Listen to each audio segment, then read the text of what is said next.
Hey everyone, so you are not gonna believe me until and unless you see the result.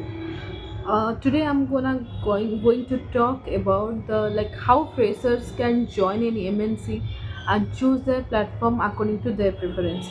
So basically मैं ये video यहाँ से start करती हूँ. अगर आपने अभी अर्ली कैरियर स्टार्ट करना है, आपको कैसे भी इमीडिएटली जॉब चाहिए, पर आपको जो है आपका जिस डोमेन में आपने स्टडी किया है उस डोमेन के हिसाब से आपको जॉब नहीं मिल रहा है. सपोज आपने सॉफ्टवेयर इंजीनियरिंग की है या फिर आपने आईटी सेक्टर में कुछ कोर्सेज किए हैं, कंप्यूटर साइंस किए हैं, पर आपको उसका अकॉर्डिंग जॉब नहीं मिल रहा है, तो आपका टारगेट कैसा रहेगा.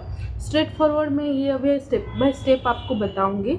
Just take your note and pen, सब मार्क कर लो, स्टेप बाय स्टेप ये काम स्टार्ट करो. इसके लिए प्रॉपर प्लानिंग होना चाहिए. अगर आपको सपोज़ प्लेसमेंट में नहीं हुआ, और मैं अपने खुद के एक्सपीरियंस से बता रही हूँ, प्लेसमेंट से नहीं हुआ या किसी और सोर्स से नहीं हो रहा है, आप स्टिल घर में बैठे हो, आपके डोमेन का जॉब नहीं मिल रहा है, तो आप ऐसे कंपनी एमएनसी को स्पेशली एमएनसी को टारगेट करो पहले, जिसमें मल्टीपल ब्रांचेस हो. जैसे कि उसमें अकाउंट्स फाइनेंस का हो, आईटी का हो, कंसल्टिंग का हो, इंटरप्राइजेस का हो, तो ये सब देख के आपको वैसा एक कंपनी टारगेट करना है. तो फर्स्ट प्रेफरेंस आपको ये रहेगा, आपको जो है कैसे भी उसमें पहले एंटर करने का ट्राई करिए. मतलब आप जो भी उसमें एंट्री लेवल के जॉब अवेलेबल हैं उस एमएनसी में, उस सब में अप्लाई कर लीजिए. कस्टमर सर्विस का भी जॉब है या अकाउंटेंट मॉडरेटर का है, तो ऐसा मत सोचिए कि इसमें कुछ कैरियर नहीं है, फालतू का जॉब ही मैं नहीं कर पाऊँगी, इसे तो अप्लाई नहीं करें. नहीं करिए, उसके साथ साथ आपके डोमेन का जॉब मिल रहा है तो वो भी करिए. तो आप जॉब अप्लाई करने के बाद सपोज़ उस डोमेन में आपका नहीं हुआ, प्रेशर के अकॉर्डिंग आपको कंटेंट मॉडरेटर या कस्टमर सर्विस में आप चले गए, तो आप इस केस में क्या करेंगे, वो जॉब कंटिन्यू करिए. कोई भी एमएनसी हो, एक पॉलिसी रहती है. जैसे कि मैं एग्जांपल देती हूँ, जेनपैक्ट हुआ, टेक महिंद्रा हुआ, तो वहाँ पे एक सर्टेन पीरियड के बाद आप जो है आपके डोमेन को स्विच कर सकते हैं. मतलब सपोज आपने कस्टमर सर्विस से कैरियर स्टार्ट किया, एक सर्टेन उनका फिक्स टर्म रहता है कि इतने महीने बाद, ज्वाइन होने के इतने महीने बाद आप दूसरे इंटरनल मूवमेंट कर सकते हैं. मतलब उसी कंपनी के अंदर अलग कोई डोमेन को आप शिफ्ट कर सकते हैं. तो सपोज आप कस्टमर सर्विस में 6 महीने कर लिए और आपका कंपनी परमिट कर रहा है कि आप चाहे तो इंटरनल मूवमेंट अभी अवेलेबल है, आप स्विच कर सकते हैं. तो आप मैनेजर से अच्छा बॉन्डिंग बना के रखिए.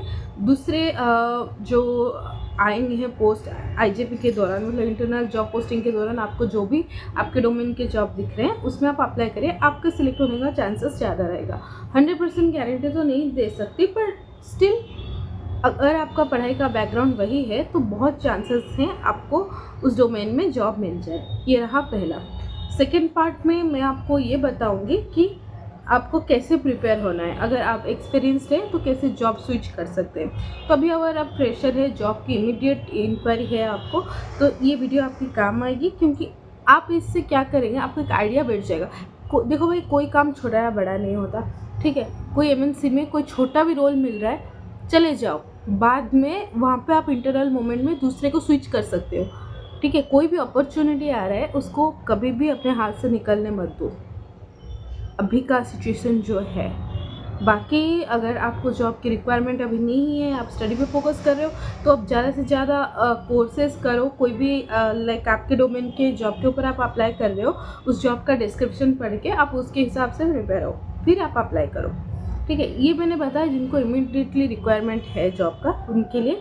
तो सेकंड पार्ट में मैं बताऊंगी एक्सपीरियंस पीपल के लिए कैसे स्विच करना है, कैसे प्रिपेयर होना है, ओके. और इसके रिगार्डिंग आपको कोई भी डाउट है, आप मुझे कमेंट में बताइए, मैं आपके सबके कमेंट का आंसर दूंगी, नहीं तो उस पर दूसरा वीडियो डाल दूंगी, ठीक है.